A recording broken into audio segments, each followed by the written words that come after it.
Good evening, everybody, and welcome to the GSMC Hockey Podcast presented by the GSMC Sports Network. I'm your host, Garrison McDaniel, and we have a great show for you guys today, where we'll be starting off talking about Game 6, giving you a breakdown from that, what led us to the Game 7 that is currently ongoing between the Florida Panthers and Edmonton Oilers as we speak. We have a tie game in that one. Of course, I'll be keeping you guys up to date with the score as I get as things progress throughout that game. Next, on our second segment of the night, we'll be talking trade rumors from the weekend. Some big pieces have potentially already been moved, potential prospects that have been talked about throughout the weekend as well. Our third segment of the night, we will be previewing Game 7. Of course, it is ongoing right now, so we are seeing some of the things that I will be saying come to life a little bit. However, it is also important that I do preview the game still, it's still going on, so all things still should matter in that. Our fourth segment, I will be talking about where would this rank if the Edmonton Oilers are able to beat the Florida Panthers tonight. Where would this rank all time in historical sports comebacks, not just NHL comebacks, because I believe that this is the most influential NHL game that we have had, possibly of all time. But we'll talk about overall in all sports. And then to round things off, our fifth and final segment will be my live reaction to Game 7, a live breakdown and what I saw. But before we get into all of that, as always, if you guys would like to help support the show a little bit more, become a bigger part of the show than you guys already are, you can ask me questions at the GSMCpodcast.net link. Use it. It is the tips and donations link. You can use it to ask me questions that will show up live on air for you guys. But without further ado, we're going to get right into our first segment, breaking down Game 6 from the Stanley Cup playoffs. Game 6, of course, was Friday night. We talked about it as it was ongoing, but I left you guys off while it was still during the second period. And now, of course, we got the final, and it was a very important one. 5-3 for the Edmonton Oilers to complete their comeback. It is now a tied series, so the Game 7 is separate from the rest of the series at this point, making it just a best of one, winner takes all in the game that's going on right now, as it is still 1-1. 14 minutes left in the second period in that game. But in terms of this game, it was a really weird game. The Oilers dominated the Panthers in a way that actually it was not 5-3. Unfortunately, I am having a little bit of technical difficulties. Hold on, I thought this is from game 5, I believe, if I'm not mistaken. So hold on, bear with me, guys. Let me get the right game up for you guys. I definitely do have it here somewhere. There we go. All right, this should be the right graphic. I apologize, guys. I thought I switched that one out. Anyways, Oilers-Panthers Game 6 was 5-1 by the Oilers. Oilers really dominated in this one. It was really off the back of Stuart Skinner, who had a fantastic game. All games that he's played while he's facing elimination, he has been very dominant. He has around above .930 save percentage in those games, giving up less than 2 goals against as well. So facing elimination, this guy has been a different animal. Playing in games 5 through 7 has been, we've seen a different Stuart Skinner than we are kind of grown accustomed to. For the Oilers, however, it was more so playing the Florida Panthers style of hockey and making them uncomfortable by doing what they do to everybody else. The Oilers were able to create a lot of neutral zone takeaways. That led to a bunch of on-man rushes. As I saw on a stat today, that in games 4 through 6, the Oilers have had 5 out of 5 breakaways go their way, and in this game we saw that as well. They've been generating a lot of offense through defensive mistakes, and it's been through defensive mistakes from Gustav Forsling and Aaron Ekblad and Brandon Montour. It's been their big three. The ones that have been sound for the as my voice goes a little bit out, the ones that have been sound for the Florida Panthers have been Nico Mikola, it's been Oliver Ekman-Larsson, who has had a fantastic series, and it's been Dmitry Kulikov on that third line defensive pairing. And it's just Gustav Forsling and Aaron Ekblad has had a bad last few games. The last 3 games, as after I was praising him and Gustav Forsling, I was praising them nonstop for the first 3 games of this series. It's been so disappointing on the other end for the Florida Panthers defenseman, especially Aaron Ekblad. You expect this guy to step up in the big moments. That's kind of why you got him on your team back in 2013 when he was the first overall pick. I believe that was that year. It's been just disappointing for the Florida Panthers.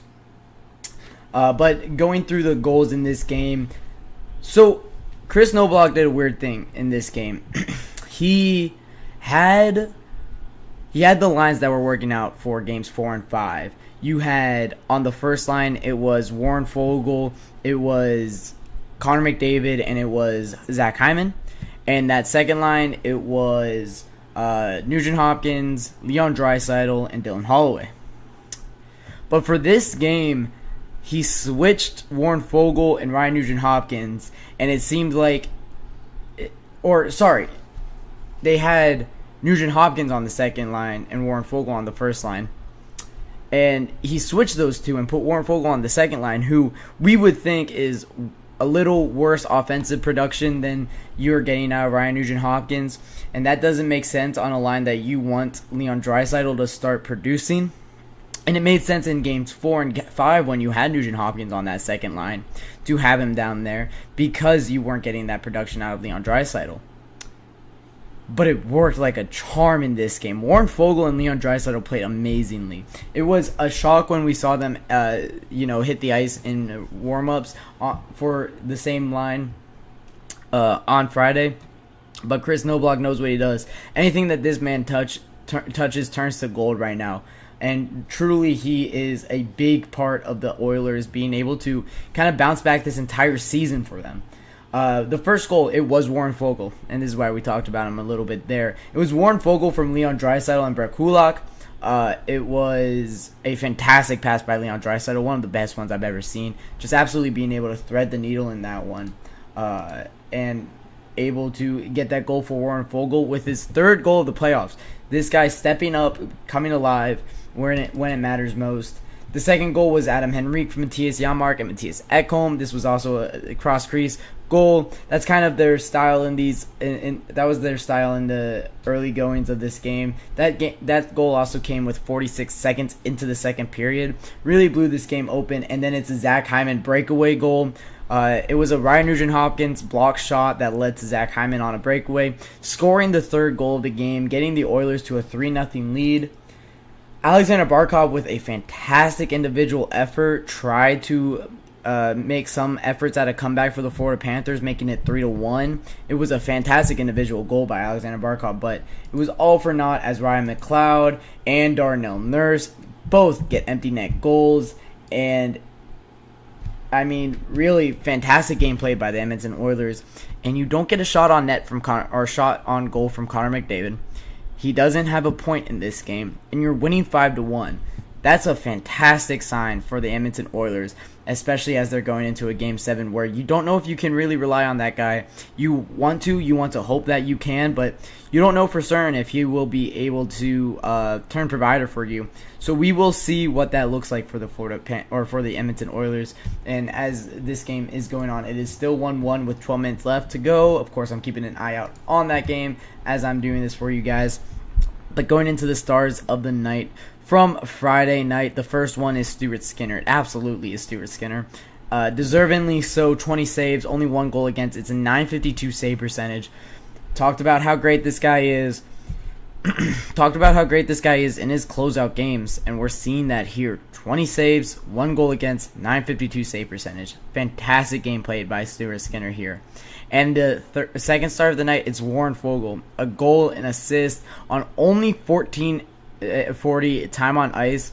So impressive. He stepped up when he really needed to. He was, put into that position by Chris Knoblauch to go down a line as he grown accustomed to that first line, playing with McDavid and Hyman, and he produced even on that second line. I mean, you're getting Leon Draisaitl on your line.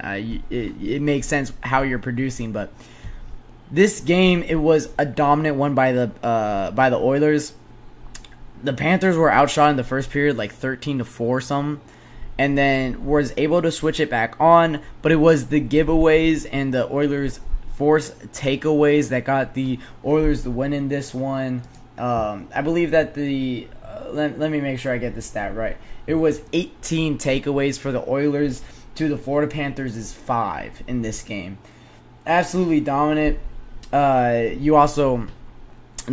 Oilers continuing to shut down a power play, only letting up one power play goal against in this entire series. The Panthers entered the game today 1 for 19 on the power play. The Oilers are +1 on the power play, actually, or on the penalty kill, actually. They've scored 2 shorthanded goals and given up only 1 goal against on the power play. Is absolutely insane. Some crazy work by the Edmonton Oilers. Truly, this team's just a team on a mission. They are rolling in this series. It's been fantastic for them. 5-1 is your score from Friday. We talked a little bit about it, but after watching some more of it, the Oilers were able to play that Florida Panthers style of hockey. Were able to create takeaways, generate turnovers. These turnovers led to odd man rushes created for the Oilers, and they capitalized consistently on them. They looked fantastic in this game. The Panthers look demoralized. They truly do look. They look like they've, given in to what's happening on the other side.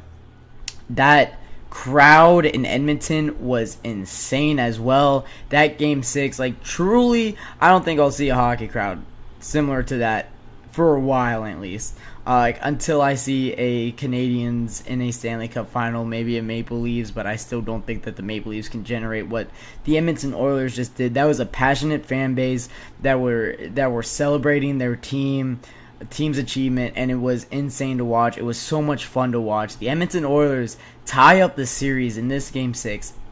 Going into this Game 7 now with all the momentum, it's 1-1 in this game, as I mentioned. It's gonna be a fantastic finish to this year, to a hockey season that deserves a fantastic finish. That this hockey season's been all over the place for the entirety of it. Just some absolutely exciting stuff is going on in the hockey world right now. I'm so excited and so lucky to be able to talk about it. Truly, it's been a fantastic. I couldn't imagine a better playoffs to talk about. So. That'll wrap it up for our first segment of the night, talking about the Game 6 breakdown of the Stanley Cup Final. When I come back, we will be talking more trade rumors. I know I talked about it on Friday, but there's been more that's happened over the weekend. As we get into this offseason, we know a lot of pieces that are going to be moving, and now some have already officially moved.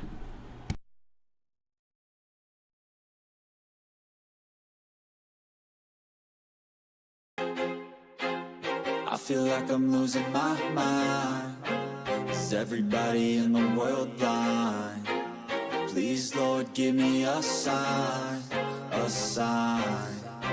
I feel like I'm losing my mind. Is everybody in the world blind? Please, Lord, give me a sign, a sign. I wanna be the greatest. Everybody on the fake shit. I look around and feel like everybody is the fakest. I make this every day and I'm impatient, hoping one day I blow up from the basement. Statement, the top is so vacant. I don't hear shit that I think is amazing. Waiting for my day when I'm playing sold out shows for 1,000 faces. Hey, give me that crown, get in my way and to be put down. It ain't your place, all this my town. If I want that shit, then I'll get it right now. I'm losing it, the noose it fits, I'm losing shit. A stupid myth, you choose to live or choose to dip. You choose to fight or lose your grip and lose a gift. I feel like I'm losing my mind. Is everybody in the world blind? Please, Lord, give me a sign, a sign. I feel like I'm losing my mind. Is everybody in the world blind?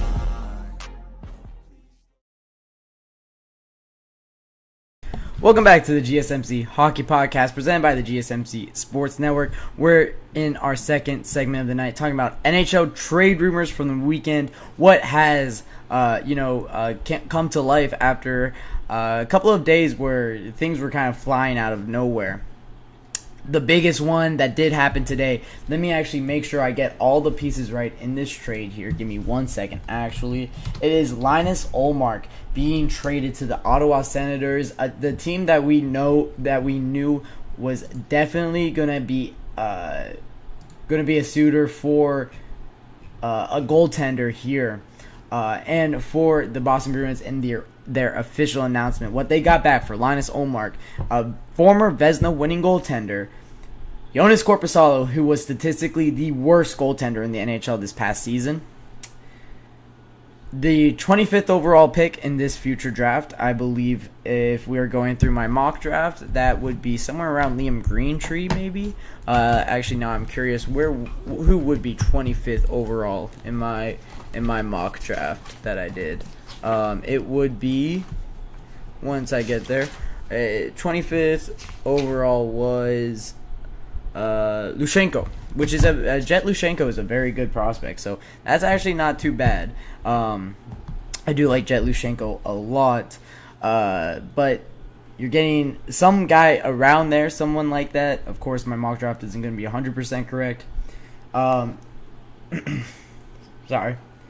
And you're also getting a forward named Mark Kastelik in addition to all of that. You're also getting Joonas Korpisalo at 25% retained, who Joonas Korpisalo is one of the worst contracts in the NHL, to be quite frank. So, honestly, I've seen a lot of Boston fans mad about this one. Of course, you're losing your Vezina goaltender. You don't really have too much of a... You don't have too much of a say in what, as I'm speaking this, of course, I'm also keeping an eye out on the Florida Panthers-Oilers game. The Panthers just take a lead in this game. It is now 2-1 in the Stanley Cup Final, Game 7. With 5 minutes left in this second period, the Panthers are able to take the lead in that game. It is a goal from Sam Reinhart. Of course, the assists haven't come in yet, but that could be a very influential goal. Thank you, Alex. Sam Reinhart makes it 2-1. That could be a very influential goal in this Stanley Cup Final with only 25 minutes left to play in this entire season. The Florida Panthers do take a lead here.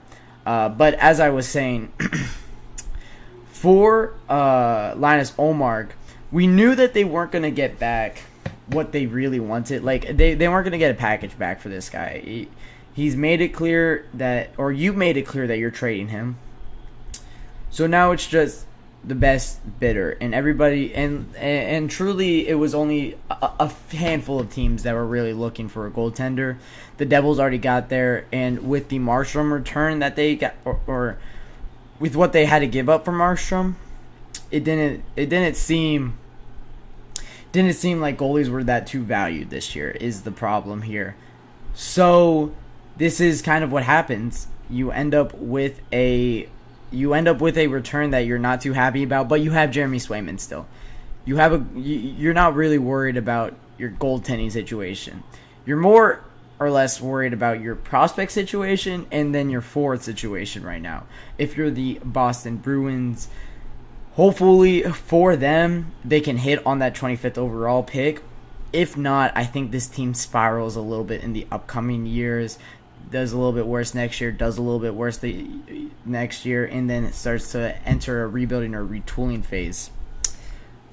For Linus Ullmark, you knew he was going to get traded. He officially does. For the Ottawa Senators, it's a fantastic deal. You got your goaltender, who you felt like not having a goaltender this year for the Senators is why they weren't a playoff contender. Honestly, with that forward core, with the entire team that they have around them, they just needed a goaltender. What they were getting from Anton Forsberg and Joonas Korpisalo this year was literally the worst in the NHL, and that's what led to them being a below average team.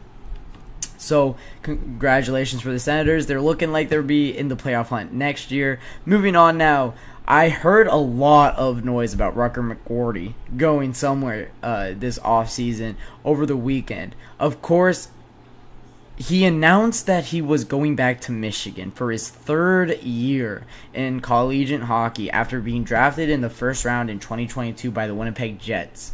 Rucker McGorty is a fantastic forward prospect. He's played on Team USA in World Juniors, has played very well in the World Juniors as well. A good prospect that can definitely be of use for an NHL team.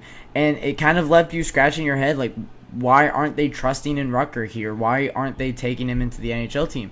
And now I'm hearing that they're trying to get a package for they're using Nikolai Ehlers and Rucker McGorty in a package for somebody or for a higher draft pick. I don't know what they're looking for a return here in Winnipeg, but it does leave me scratching my head a little bit because I feel like Rucker McGorty can definitely produce at the NHL level, and he's under team contract for 2 more years here.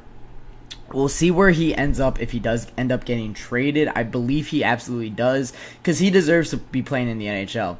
He's a fantastic forward, as I mentioned, that is looking to, take that next step. Of course, I don't think he wants to go back to Michigan for a 3rd year in a row.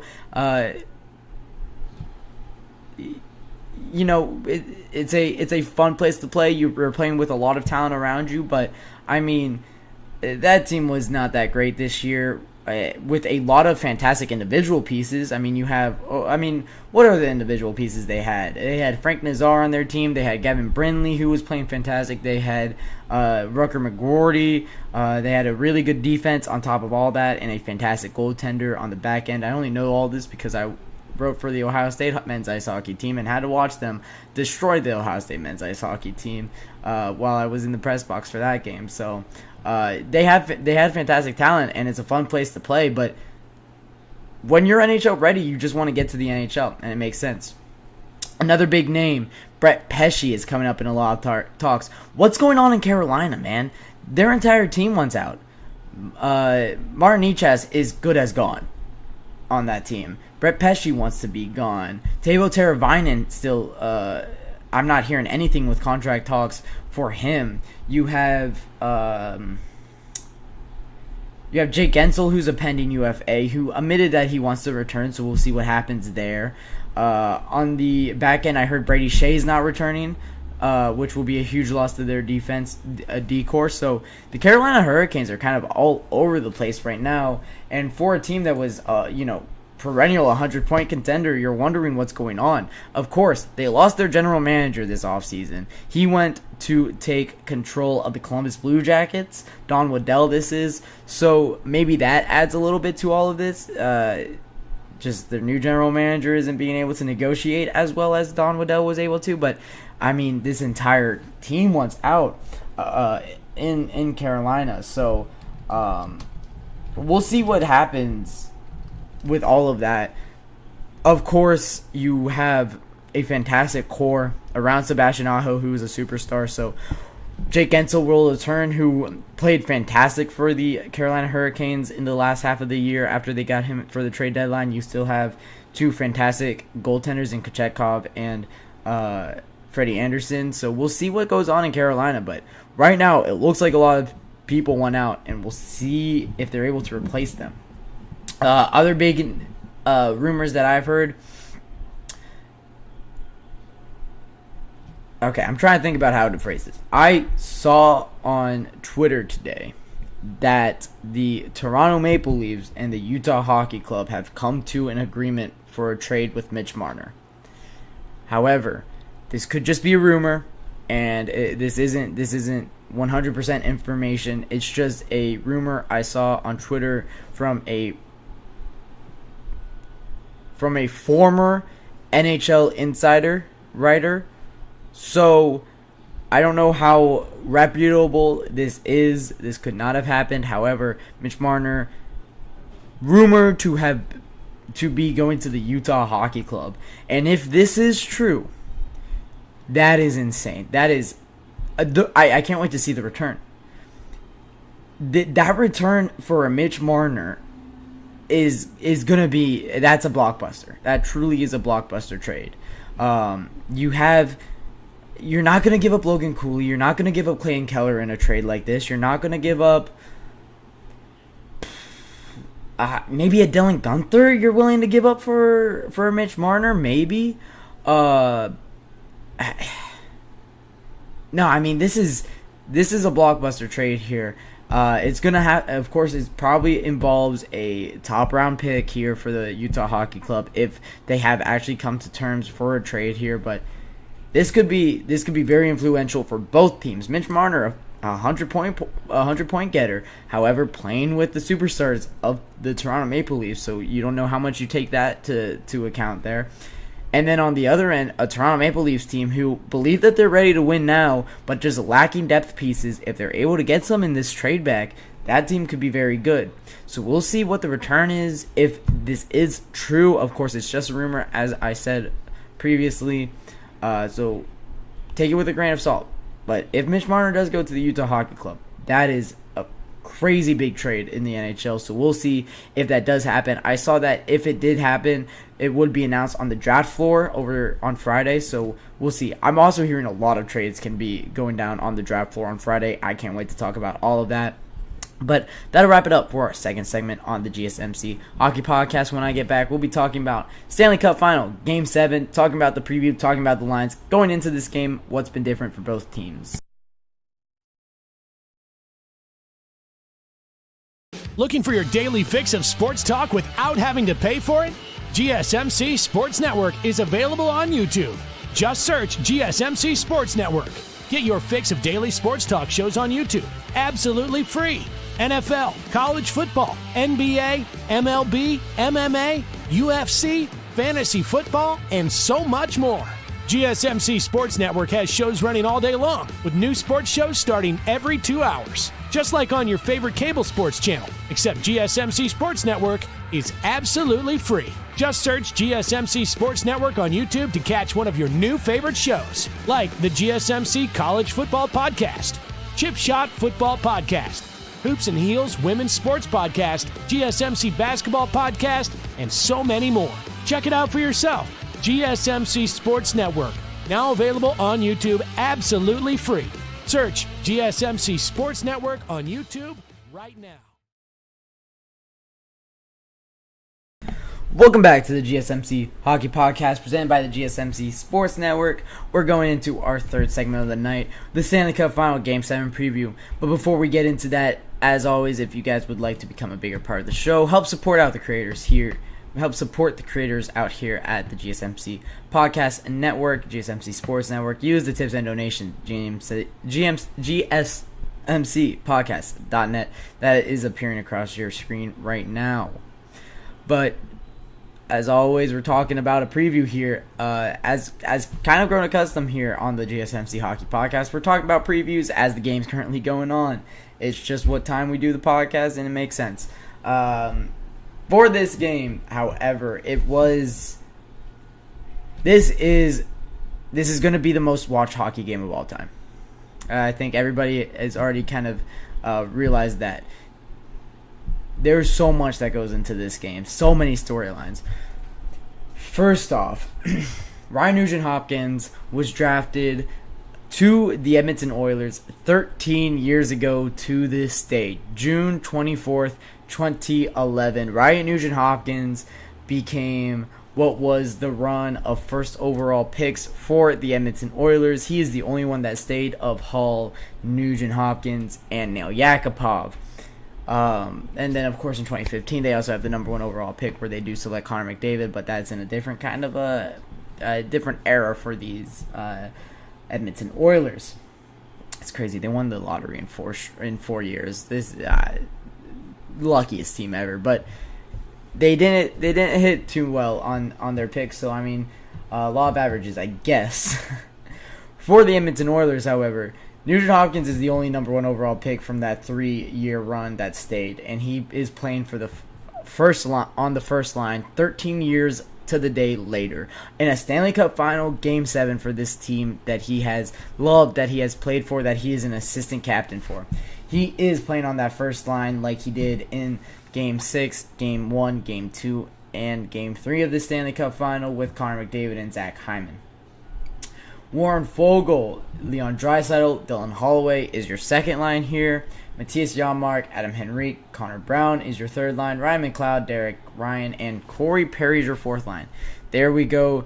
Going to the next biggest storyline here for the Edmonton Oilers. Of course, you have McDavid and Draisaitl trying to win their first cup. However, those guys are a little bit younger than the other guys here. Corey Perry. I saw somebody on Twitter say that this is either the greatest story of perseverance or the worst luck of all time, as this is his 5-year run has been insane. Stanley Cup final in 2024 with these Edmonton Oilers. 2023 losing in the first round to the Toronto Maple Leafs. 22 losing in the Cup final on the Tampa Bay Lightning. 21 losing in the Cup final on the Dallas Stars, and 2020 losing in the Cup final on the Montreal Canadiens. He either becomes somebody that lost the Cup on a fourth different team in 5 years, or he becomes a guy that stuck through it and finally won a cup. His second of his career, by the way. His first coming in 07 with the Ducks, of course. 07? Yes, 07. And then 06 was the Oilers Hurricanes. Yep. So, I mean, this could be... This honestly, for Corey Perry, could go either way. Other big storyline, you have Stuart Skinner coming into this game. Edmonton kid playing for his hometown team, getting the start in net in a Game 7 of the Stanley Cup Final on the road in Florida. What better storyline than that here? And then, you also have Cody Ceci looking to get his first Stanley Cup after a long and difficult and up and down career for Cody Ceci. You also have Mattias Ekholm, who's looking to get his first after many years in Nashville, just being so close. So that's what's going on for the Edmonton Oilers in this Game 7, just one game away. The other side, Carter Verhaeghe going for his third Stanley Cup final, or third Stanley Cup in the 2020s. Of course, winning 2 with the Tampa Bay Lightning in 2020 and 2021. Alexander Barkov playing for this team, number 3 overall pick for this team back in 2014. You have Sam Reinhart, who has had a very up and down career. Sam Bennett, who has had a very up and down career. You have Matthew Tkachuk, who is looking to do what his dad was never able to do and win a Stanley Cup. Vladimir Tarasenko trying to win his second after winning one on the Blues in his career. Kyle Okposo playing over 1,000 regular season games and having the chance at winning the Cup for the first time after having a very long tenure with the Buffalo Sabres that they were never able to do something. Aaron Ekblad trying to win his first with the team that drafted him number 1 overall. The defenseman being drafted number 1 overall is a rarity in the NHL, and he's trying to turn provider for them. Gustav Forsling going rags to riches kind of storyline there. Getting placed on waivers by the Carolina Hurricanes. Being claimed up by the Florida Panthers, they developed him into a top 2 D-man. Oliver Ekman-Larsson, after a decade of, how can I put this nicely, wasting away on the Arizona Coyotes, he finally gets a chance at a cup. Man, this Game 7 has so much riding on it. And then, on top of all that, there's a team that is trying to make a 3-0 comeback in this game. Only the second time in Stanley Cup Finals history that this would happen. Only the 6th time in professional sports history that a 3-0 comeback in a playoff series will happen. This is historic. We'll talk about where this ranks in historical comebacks in the next segment, but truly, this game has so much riding on it, so many storylines. And as we are talking about so many storylines, we are going into the third and final period of the night with the Florida Panthers at a 2-1 lead by a Sam Reinhart goal, assist from Carter Verhaeghe and Dmitry Kulikov. That is Verhaeghe's second point of the night. Huge. That guy's coming in huge. We'll be talking all about what I've seen in this Game 7 in our 5th segment of the night. But just looking at the lines here, Talked about storylines. Looking at the lines, they do go back to Kyle Okposo here with taking out Nick Cousins. But it's really just the same lineup we're seeing for the Florida Panthers. Nothing changing on the defensive pairing. Nothing changing in the power play unit. And nothing changing in the penalty kill unit. It is, of course, also Sergei Bobrovsky after some speculation that he might miss this game because he wasn't in practice yesterday, but it seems like that was more just for him to kind of mentally reset after a few poor games that he's played now. On the other end, they do, for Chris Knobloch, he does stick with Nugent Hopkins, McDavid, Hyman on that first line, as Fogle, Draisaitl, and Holloway really did work out well in that Game 6. And then it's the same bottom six that we've seen for the entire series. You also have Ekholm, Bouchard, Nurse, Broberg, Kulak, Ceci. Desharnais is out for this team now. And Sam Gagner, Sam Carrick, and Evander Kane are the other notable scratches for the Edmonton Oilers. They do stick with their special teams unit as well. And Stuart Skinner is getting the start for the Edmonton Oilers as well. Another big part about this game, Paul Maurice, 26-year head coaching career, one of the longest lasting head coaches in the NHL. Been on a few different teams, taking over this Florida Panthers team after Joel Quenneville had to step down in 2023, last year, I believe, maybe 22. But anyways. He is 4-0 in Game 7s in these Stanley Cup Finals. That is a very good record. Looking to maintain that, of course. Other historical things that come into effect here. You have the last 3 Game 7 winners in a Stanley Cup Final has been the road team winning the game. However, in Game 7s of the Stanley Cup Final history, it is 12-5 for the home team overall. So a bunch of different, whatever side you're on, you could really throw whatever stat you want. There's plenty of them to go around. So that'll wrap it up for our preview of the Stanley Cup Final Game 7. Of course, I'm not going to give you my picks or predictions for this game because, honestly, I have no clue, and I'm not even going to claim to know. I thought I knew at the start of the series that the Panthers were going to mop the floor with the Oilers. Well, it turns out the Oilers actually have a lot of fight in them. So that'll wrap it up for our third segment of the night. When I come back, in my third break of the night, we'll be talking about where would this comeback rank all time in historical comebacks.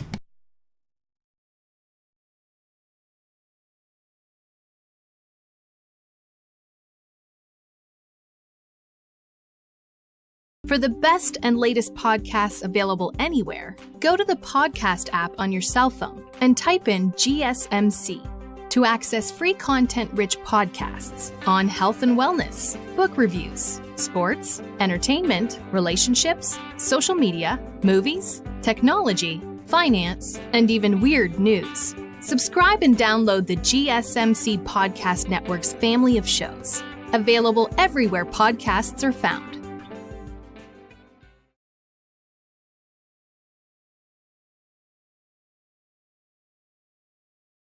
Welcome back to the GSMC Hockey Podcast presented by the GSMC Sports Network. We're back with our fourth segment tonight, talking about where would this comeback rank all time.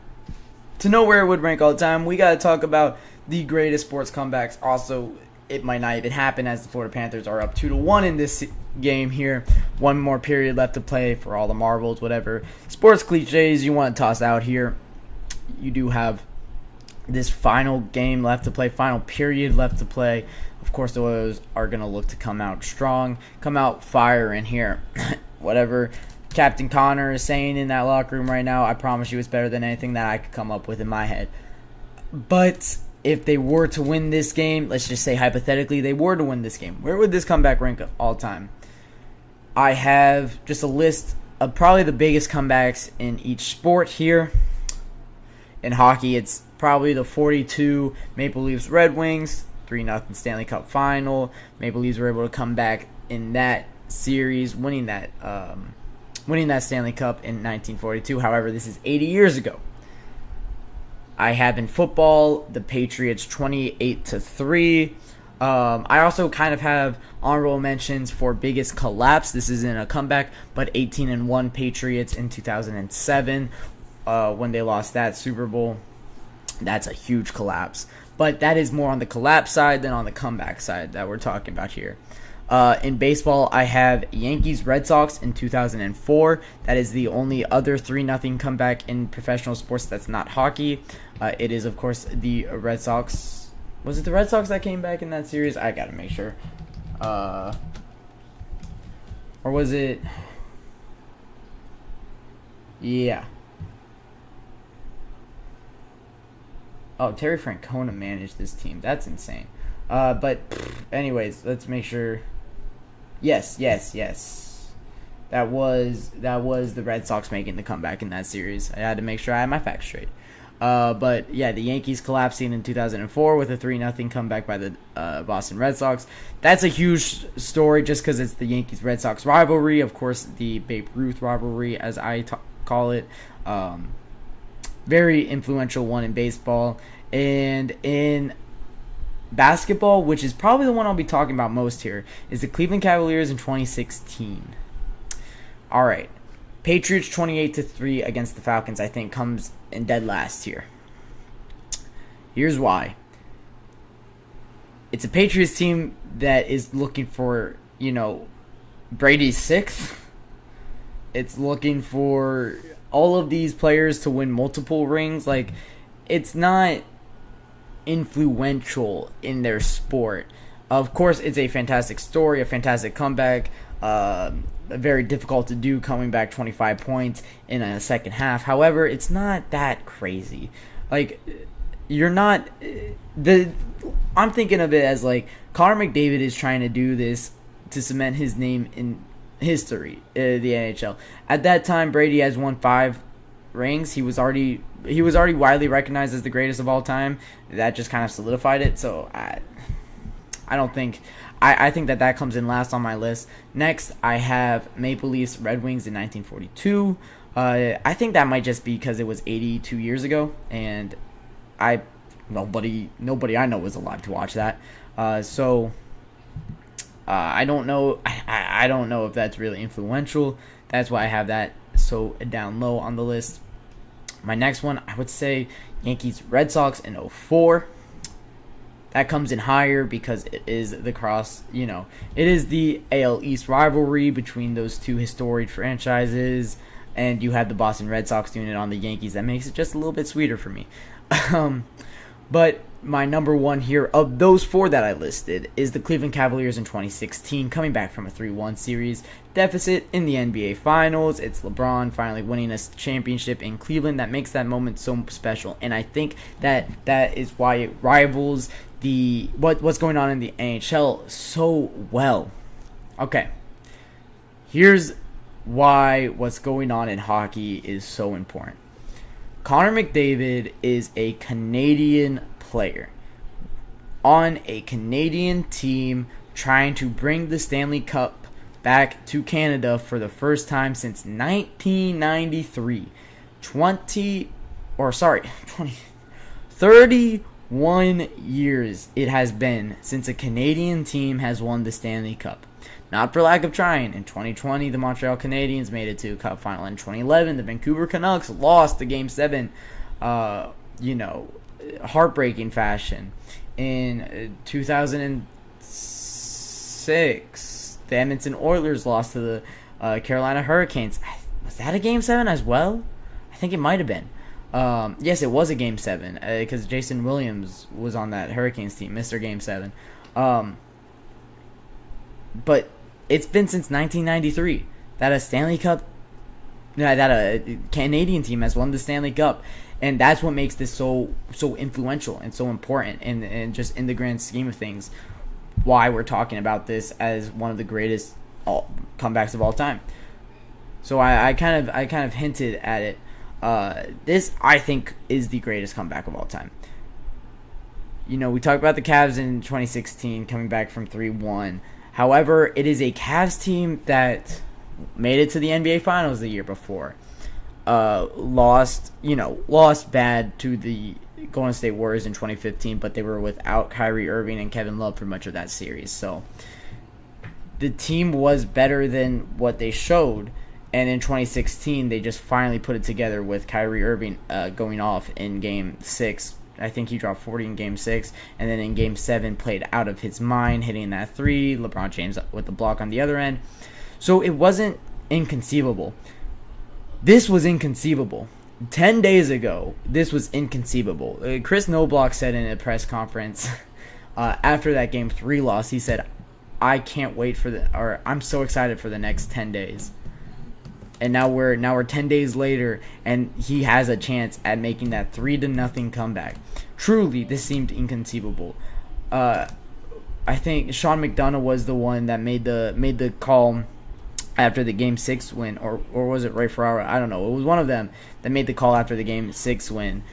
6 days ago, this seemed impossible. 3 days ago, it seemed improbable. Today, it doesn't only seem feasible, but likely. After that Game 6 win by the Edmonton Oilers, and I think that completely goes to show this. When that Saturday, when they were down 3-0 and going into that game, they won 8-1, and I said, okay, they got one. Good for them. It's not it's a gentleman's sweep. We were looking at it was kind of running simultaneously with that Mavs-Celtics series in the NBA Finals, where it was the Celtics won 3 straight to start that series. The Mavs got Game 4, 3-1 back in Boston. They won it in Boston for a Game 5, and I truly expected Game 5 in Florida. They got it. They were going to win that one. The Edmonton Oilers were able to completely flip the script there. Game 5 winning 5-3. Such a fantastic game by Connor McDavid. 4 points in that game, willing his team to victory. Game 6, fantastic game by Leon Draisaitl and Stuart Skinner, willing their team to victory. Now you're looking at a Game 7. Impossible, improbable, feasible, probable. Completely insane. And now they have to come back once again. They need to come back in the third period of the Stanley Cup Finals to be able to, complete the comeback. This Edmonton Oilers team doesn't give up. We talked about how throughout the regular season, facing 3 straight losses, they went 5-0, 16-0, and then 8-0, following 3 straight losses. Now they're going 3-0 in a postseason where all eyes are on them, and it's been production from Connor McDavid. Sidney Crosby was Canada's golden boy, and was able to win a cup in 2009, and it meant a lot to Canada when he did win the cup.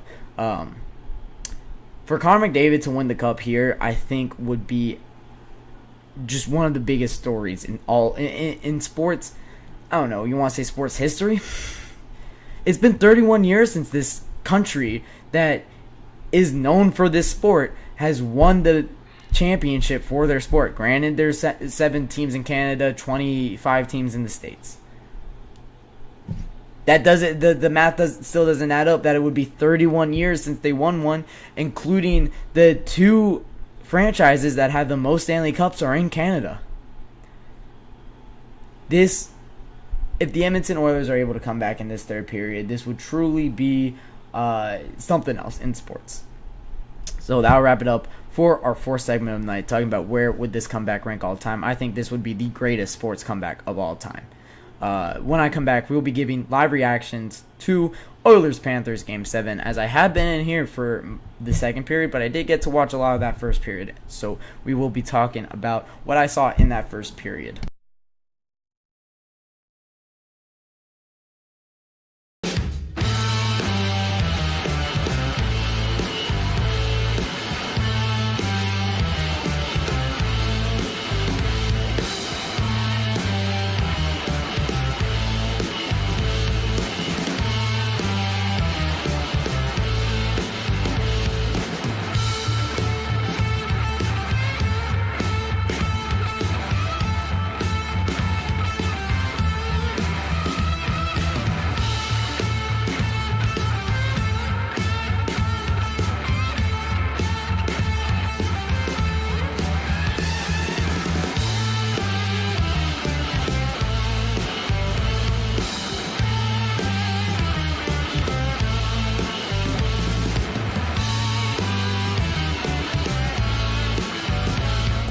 Welcome back to the GSMC Hockey Podcast, presented by the GSMC Sports Network. We're back with our fifth and final segment of the night.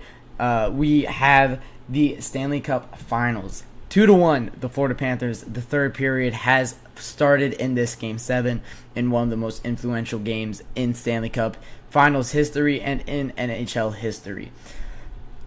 What did I see in this first period that I was able to watch, as of course I have been talking for the second period of this game? But for the first period, the Edmonton Oilers played very well.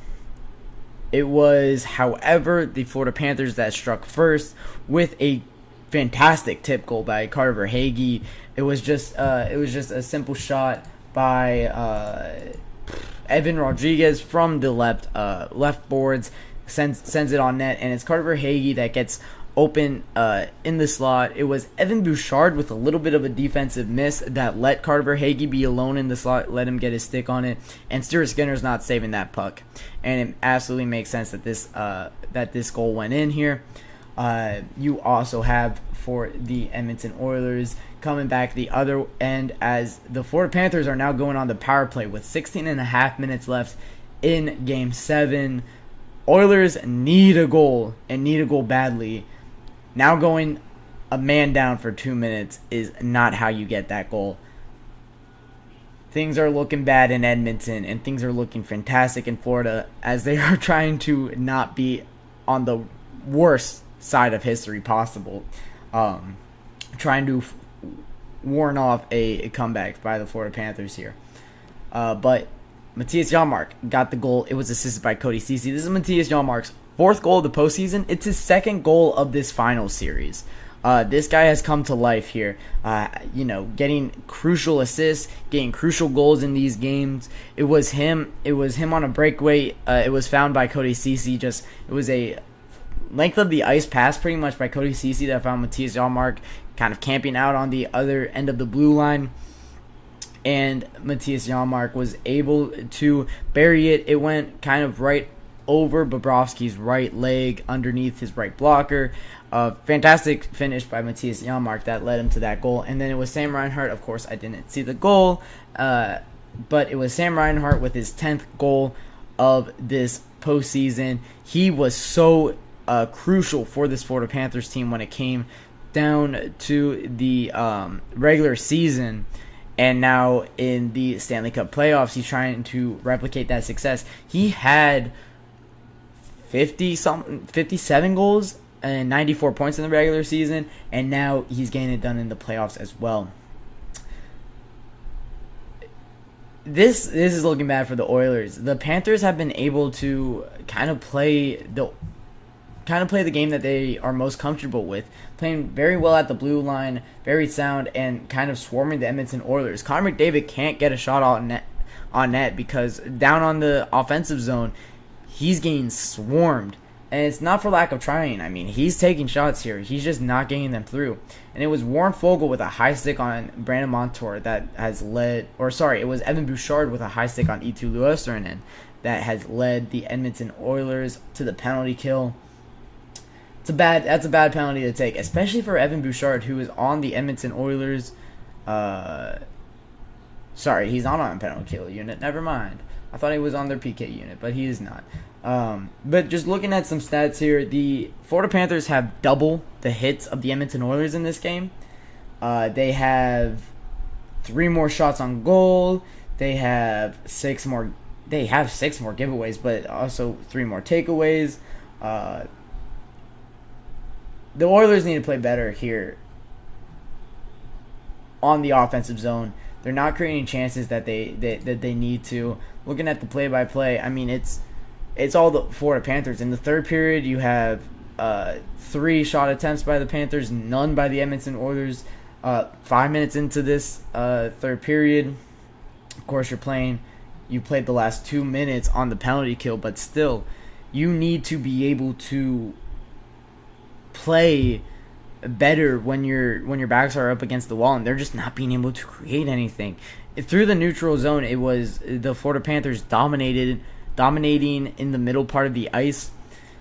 not letting zone entries hit easily, and then when the Edmonton Oilers did get into the zone, they just blocked up all the lanes to the net. I saw so many block shots by the Florida Panthers on Evan Bouchard shots, who they always look to create something, especially maybe a tip from Zach Hyman. Down low, maybe a rebound goal there by him as well.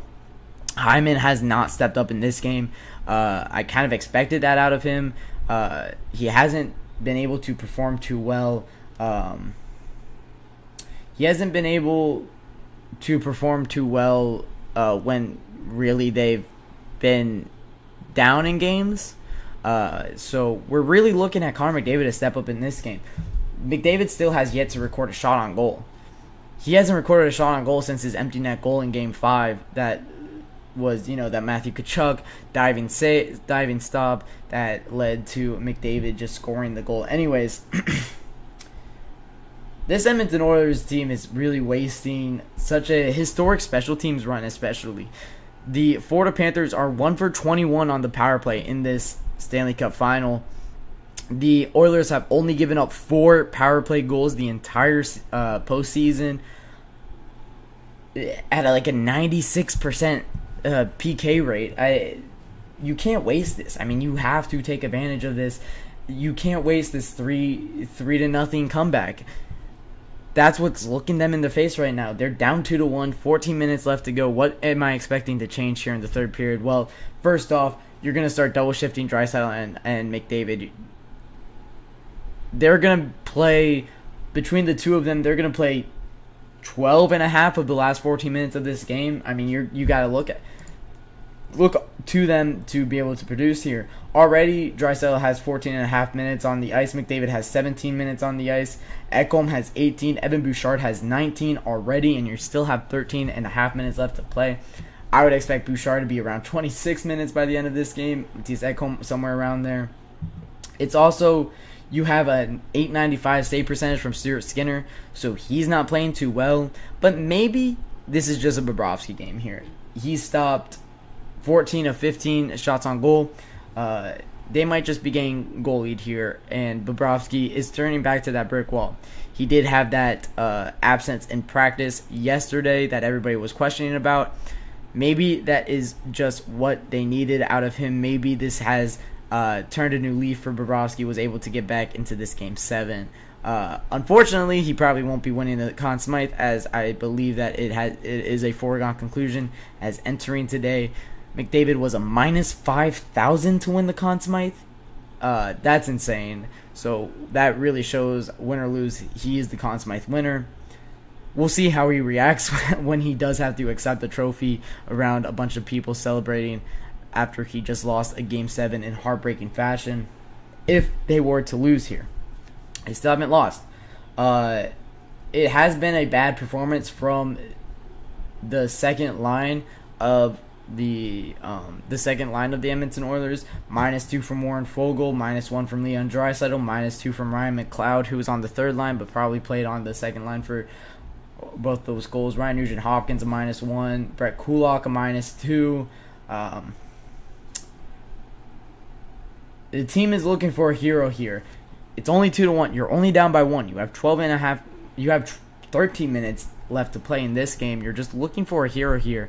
Who's going to be able to turn provider? Of course, you're looking at McDavid, but the way that this series and this game is going, I wouldn't be shocked to see that a Cody Ceci scores the game tying goal. A Connor Brown scores it. Corey Perry, maybe. That would be a fun story. That would be a fun one to see. It really, I mean, it's anybody's game still. I said that this game was going into overtime before it even started, so I'm looking for the Oilers to get a goal here to prove me right here. That would be so much fun. But for the Edmonton Oilers, only 16 shots on goal through 50 minutes practically of game time. That's not going to get it done. The Edmonton Oilers are looking for a hero. Who's going to turn provider for them? I can't wait to see how this Game 7 finishes out. That'll wrap it up for the GSMC Hockey Podcast presented by the GSMC Sports Network. Thank you all for tuning in. All of your guys' support means so much to me and to the GSMC Sports Network. If you guys did like the show, don't forget to rate it on your favorite podcasting network. subscribe on YouTube, like the show on YouTube as well. All of that does make a true difference. Getting this podcast out to as many people, being able to reach as many people as possible does mean a lot to us. Also, if you guys did enjoy the show, don't forget to follow us on Twitter, Facebook, TikTok, and Instagram at GSMC Sports Network. All of you guys have a fantastic night and enjoy what is left of this 2023-2024 NHL season.